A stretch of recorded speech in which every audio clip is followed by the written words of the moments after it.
bueno, ya lo tenían desde la semana pasada, la unidad número 4, y anoche cerca de medianoche, les publiqué las 5 y las 6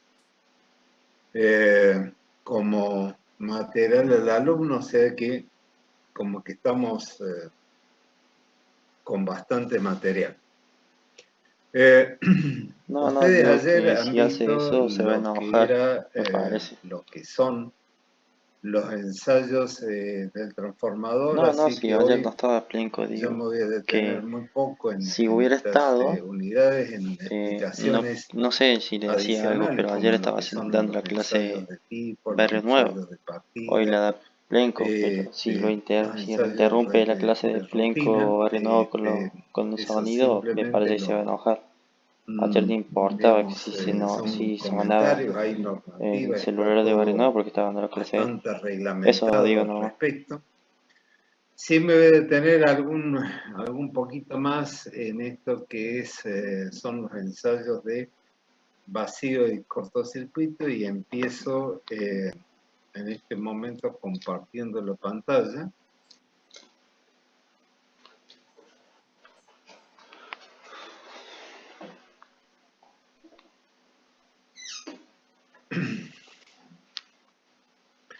Dentro de esto que es los que nos pide la unidad 4, que es la determinación experimental de los parámetros del circuito equivalente. En esencia lo vamos a poder hacer mediante los ensayos de vacío y los ensayos de cortocircuito. Y tal como le explicaron, estos son los ensayos de rutina.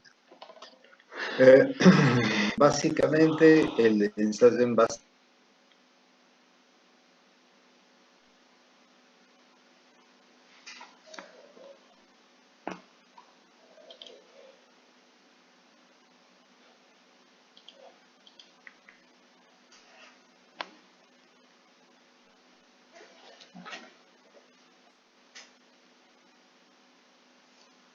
Se cortó el audio, ingeniero.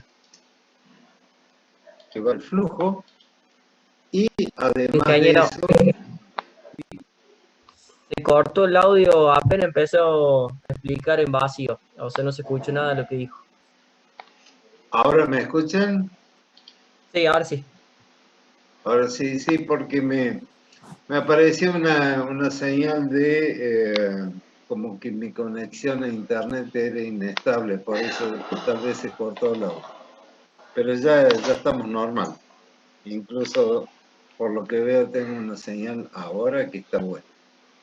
Decía, el ensayo en vacío se hace a tensión nominal. Normalmente lo vamos a hacer a tensión nominal y con el secundario abierto. Eventualmente lo único que podemos hacer es en el secundario conectar algún voltímetro de modo tal de también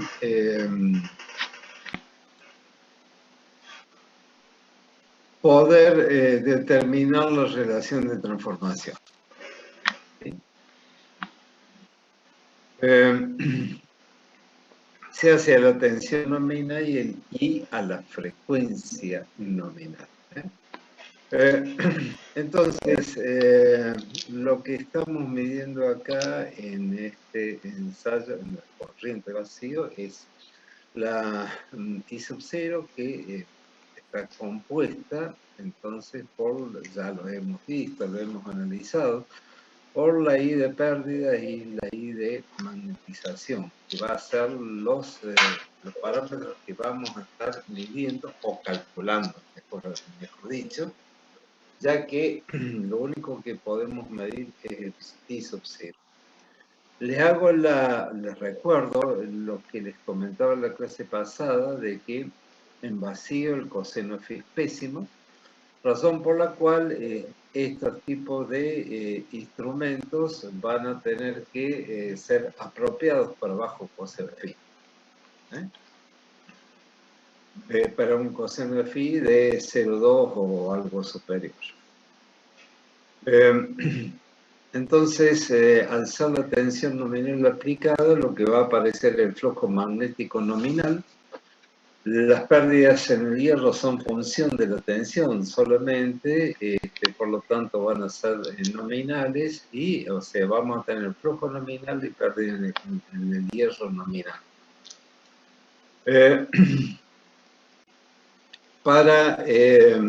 Recordemos que la corriente de vacío es pequeña en relación al valor de la corriente nominal posible de ese transformador.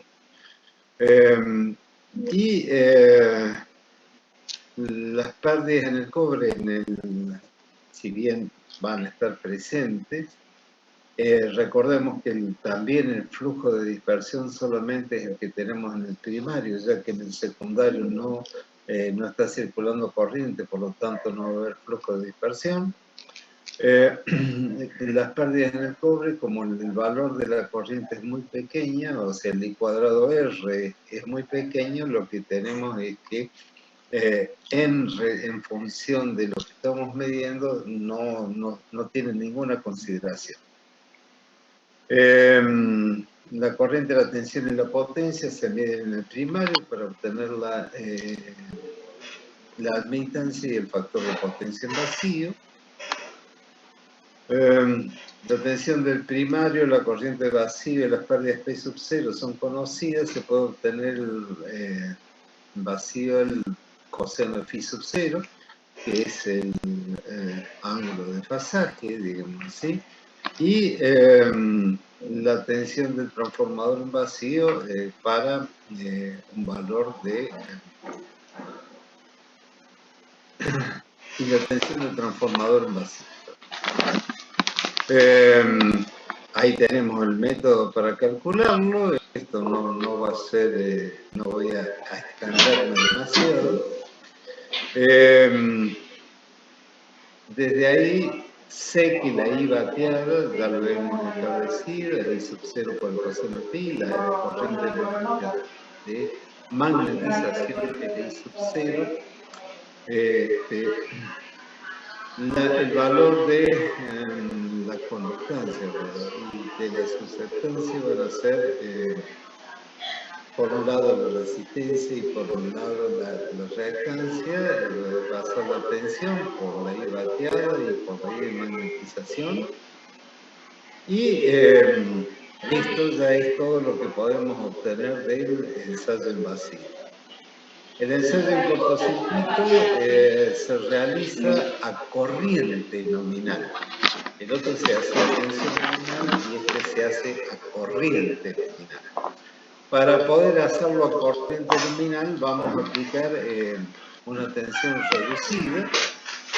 Lo que estamos haciendo es comenzar a incrementar. Recordemos que de este lado tenemos un cortocircuito. Eventualmente lo único que podemos llegar a tener acá es un amperímetro conectado, de modo tal de que podamos también establecer la relación de transformación de las corrientes. Partiendo de cero, con el secundario en cortocircuito, partiendo de cero, lo que hacemos es comenzar a elevar la tensión hasta que circule la corriente nominal. El valor de la corriente nominal y una tensión reducida va a ser de que los otros parámetros que pretendimos determinar recién, ahora tengo tensión reducida, se hace a frecuencia nominal, por lo tanto va a tomar primordial importancia lo que son las pérdidas en el cobre y ahora sí voy a tener todo lo que es la dispersión, ya que está circulando la corriente nominal. Lo que vamos a poder entonces medir acá es la caída de los valores de lo que podemos obtener son los parámetros de la rama serie del circuito equivalente, que son la resistencia del primario, del secundario y las reactancias del primario y del secundario. Las mediciones que se realizan son la tensión aplicada, o tensión de cortocircuito, la corriente de cortocircuito, que medimos por el amperímetro, y la potencia de cortocircuito. Dado que la tensión aplicada en este ensayo es del 3 al 10%, la tensión nominal del devanado del flujo en el núcleo posee un valor pequeño. Como consecuencia, las pérdidas de hierro del transformador son despreciables, siendo la potencia absorbida en el ensayo de cortocircuito prácticamente igual a las pérdidas en el cobre. O sea, las pérdidas en cortocircuito lo vamos a tener, que es la tensión de cortocircuito, la corriente de cortocircuito, que es la nominal, y el coseno phi, en este caso de cortocircuito. Desde ahí, una vez que establecemos para poder determinar el coseno phi y el ángulo phi, también podemos determinar en el circuito equivalente la caída de tensión resistiva e inductiva respectivamente, recordando que la caída de tensión nosotros la vamos a obtener la total, o sea, la del primario más la del secundario referida al primario, tanto en la resistencia equivalente como en la reactancia equivalente. Esto lo he expresado acá, donde tenemos la resistencia, que es las dos equivalentes. No vamos a poder establecerlo cuál corresponde al primario mediante este ensayo, cuál corresponde al primario y cuál al secundario,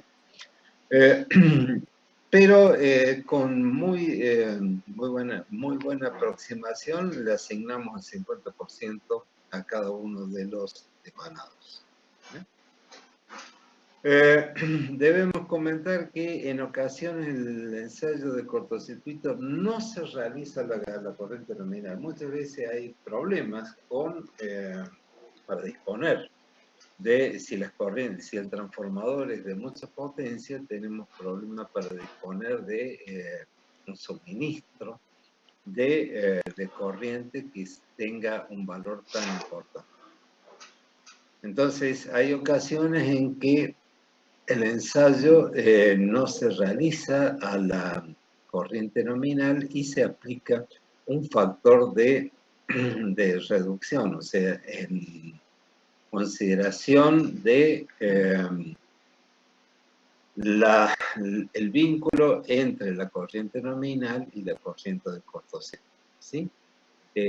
O sea, esto es posible, es lícito hacerlo y los resultados van a ser significativos.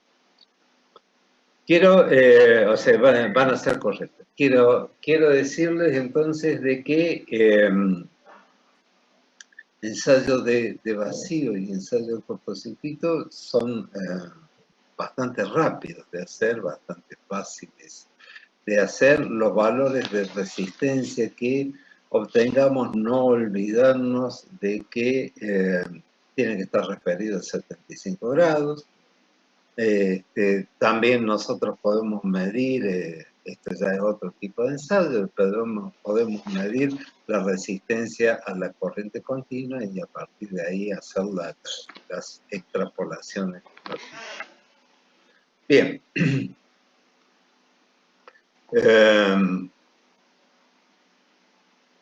Quedó abierto 1 o 2 minutos, o el tiempo si es necesario, para alguna pregunta, y si no, dejamos esta unidad, que como verán la he tomado medio como que abuelo de pájaro, pero en realidad ustedes ya en el práctico de ayer como que vieron bastante más toda la normativa, y la ejercitación la van a tener desde ahí. Veía en el grupo de WhatsApp algunas preguntas.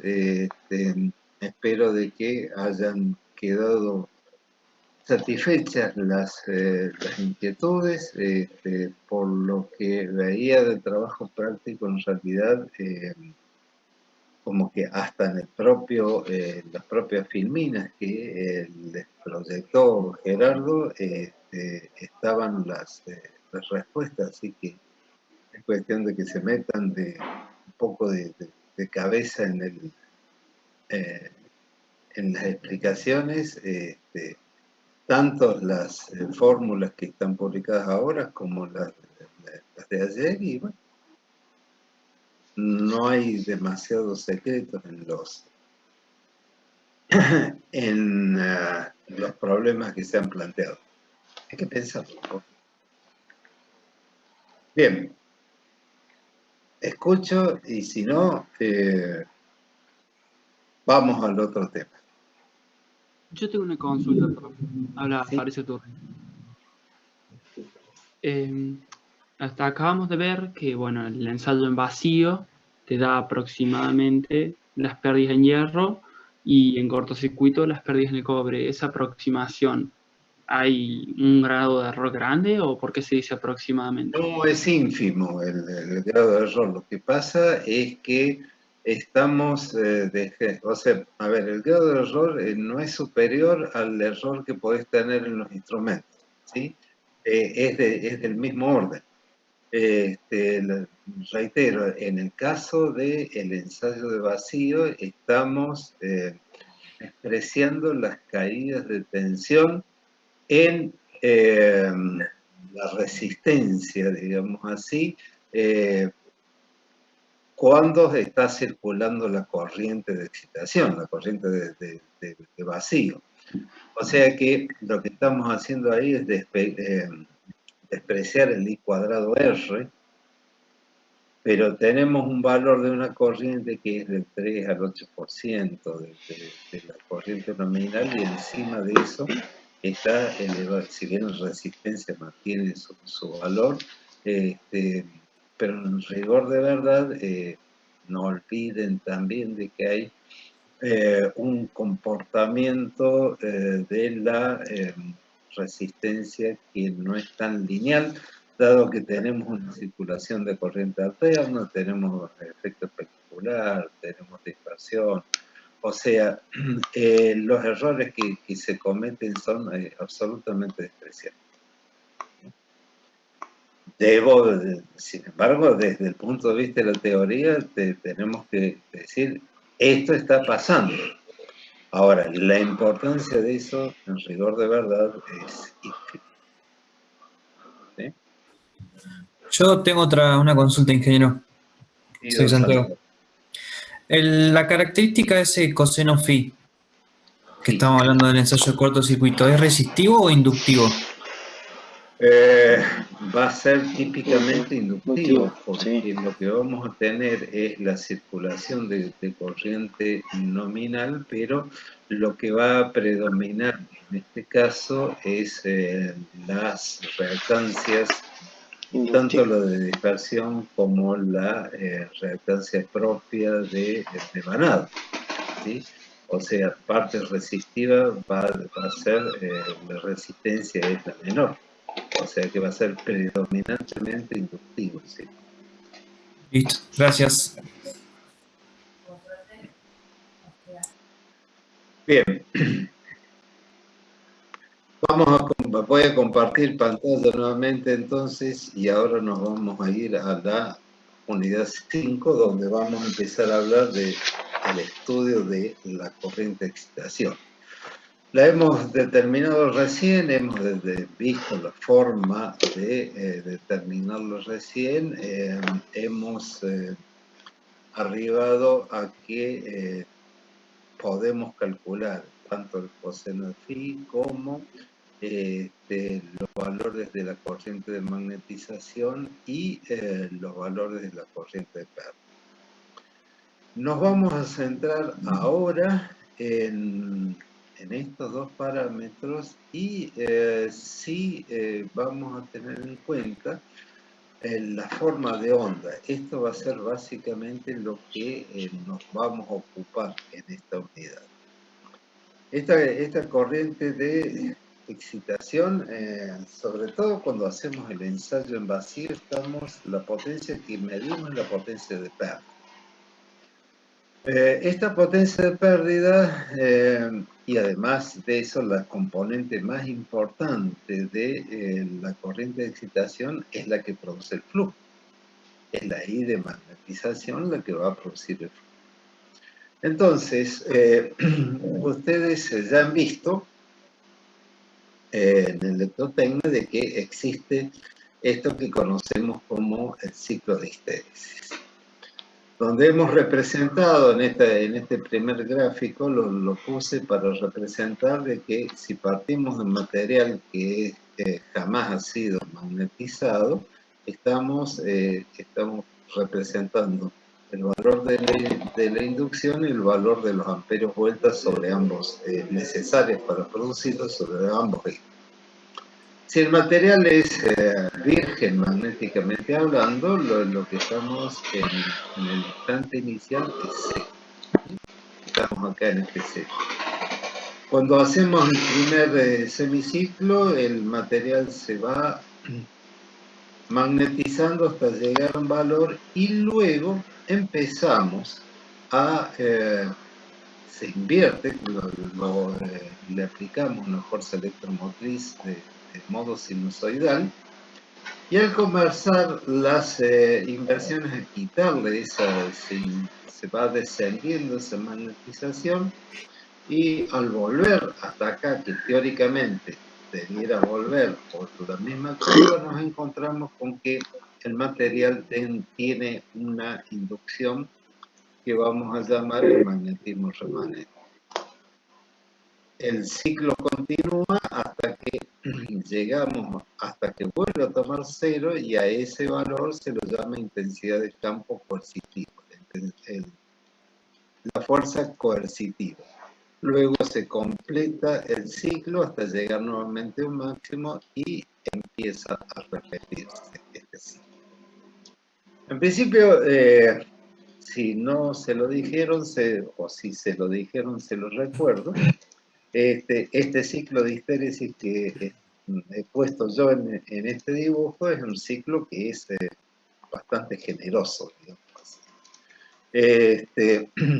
¿Y qué me representa el área del ciclo de histéresis? O sea, esta área, todo el área de este ciclo de histéresis que yo puedo calcular me está representando las pérdidas que voy a tener por histéresis. Entonces, fíjense de que yo puedo llegar a tener, si mejoro la calidad de mi material magnético, voy a tener un ciclo de histéresis que va a ser más angosto, ¿sí? Más esbelto, va a ser este ciclo de histéresis, y esto significa que las pérdidas son menores. Por el contrario, si utilizo un material magnético de no tan buena calidad, lo que voy a tener es que este ciclo de histéresis va a ser bastante más ancho, ¿sí? Hay un caso, o sea, que el ideal sería de que el ciclo de histéresis fuese una línea inclinada a 45 grados hasta que llegue el punto de saturación, y luego se va a transformar en una horizontal. Eso sería lo ideal, ¿sí? Ahora, es bastante difícil obtener esto, pero no imposible. Hay un caso muy particular que se utilizan en algunos usos especiales, donde se utilizan núcleos pulverizados. ¿Qué es este núcleo pulverizado? Es un núcleo de material magnético que está pulverizado y está conformado con un aglomerante.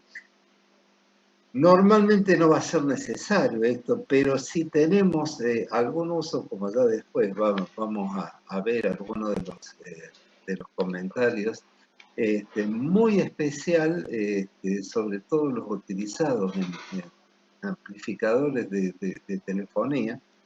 Y ustedes dirán, bueno, pero un transformador, un amplificador, sí. hay amplificadores magnéticos que en particular en las comunicaciones se siguen utilizando ahora en 2020, ¿no? No es una cosa tan antigua. Se utilizaron estos núcleos polarizados, tuvieron su máximo esplendor cuando se utilizaban los televisores, se utilizaban los tubos de rayos catódicos en los televisores. Hoy ya el tubo de rayos catódicos pasó a formar parte de la historia. O sea, los viejos televisores, que eran unos mamotretos pesadísimos, pero así nació, y lo que había ahí eran estos transformados, esta parte, digamos, tubo rayos catódicos necesitaba una alta tensión, y además de eso se recibían las señales, lo que era la parte de video, que eran de frecuencia modulada, o sea, de elevadas frecuencias. Entonces tenemos un transformador que trabajaba con elevada frecuencia y señales débiles. Pero necesitamos tener una tensión elevada para proyectar el cañón de, digamos, con el cañón de electrones, componer la imagen sobre el tubo. Así funciona, debe ser el principio. Entonces ahí necesitamos un transformador que fuera inmune a las variaciones de frecuencia y que además de eso tuviese una bajísima pérdida.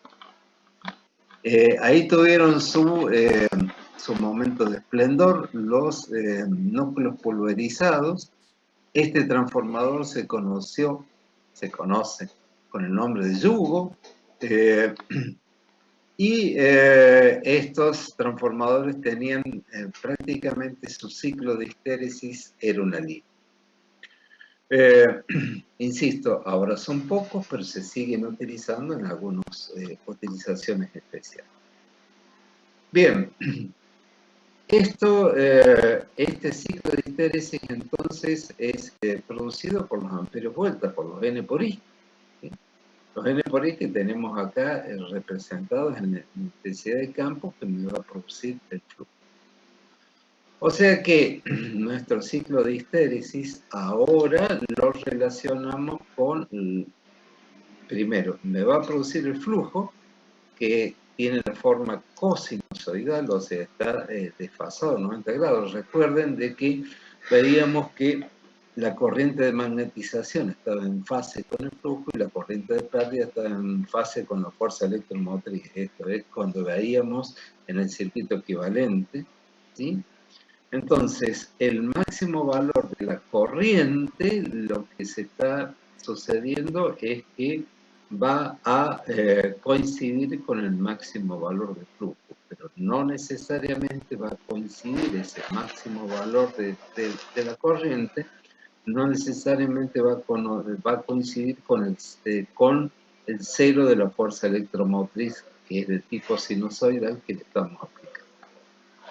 O sea, nosotros cuando hicimos el ensayo vacío le aplicábamos una tensión. Esa tensión es sinusoidal, ¿sí? Lo que le estamos suministrando es sinusoidal. ¿Y qué es lo que está ocurriendo al producir ese campo magnético? Y está apareciendo el ciclo de histéresis, y lo que me está sucediendo es que esa corriente de excitación en base al ciclo de histéresis se deforma. Se deforma y toma esta forma que ya vamos a analizar porque es así, pero tiene esta forma que le vamos a dar un nombre familiar de que es picuda, o sea, no es plana, sino de que está deformada. Hay un método gráfico para ir desde el ciclo de histéresis, o sea, le aplicamos en este caso obtenemos un flujo que va a ser sinusoidal, en nuestro ciclo de histéresis es de esta forma, y si representamos la corriente de excitación que viene desde este ciclo de histéresis, tenemos esa forma de onda que es pico. ¿Sí? Se completa después del ciclo, por supuesto. Acá está representado nada más que la mitad del ciclo. Entonces, una fuerza electromotriz sinusoidal impulsa una corriente que se deforma como consecuencia del ciclo de histéresis, y esa corriente deformada me va a producir que va a ser sinusoidal. O sea, lo que el transformador deformó lo vuelve a recomponer, y este flujo sinusoidal me va a inducir en el secundario una fuerza electromotriz que también va a ser sinusoidal. Es por eso que tenemos que tener presente esta circunstancia. Ya después nos va a aparecer muchas veces, y vamos a aludir muchas veces a esta circunstancia, con este flujo que acá lo estamos tomando en un transformador monofásico, con este flujo que va a ser sinusoidal, pero si hay algo que lo perturbe, pueden aparecer deformaciones en el flujo, o deformaciones que se fuerza electromotriz ya va a dejar de ser sinusoidal, va a contener deformaciones. Estas deformaciones las vamos a medir o las vamos a denominar con el nombre de armónicos de orden superior. Dejo de compartir, anoten su apellido, su nombre en el chat, con la P, como acostumbradamente lo hacen, y después de eso nos desconectamos y nos volvemos a conectar.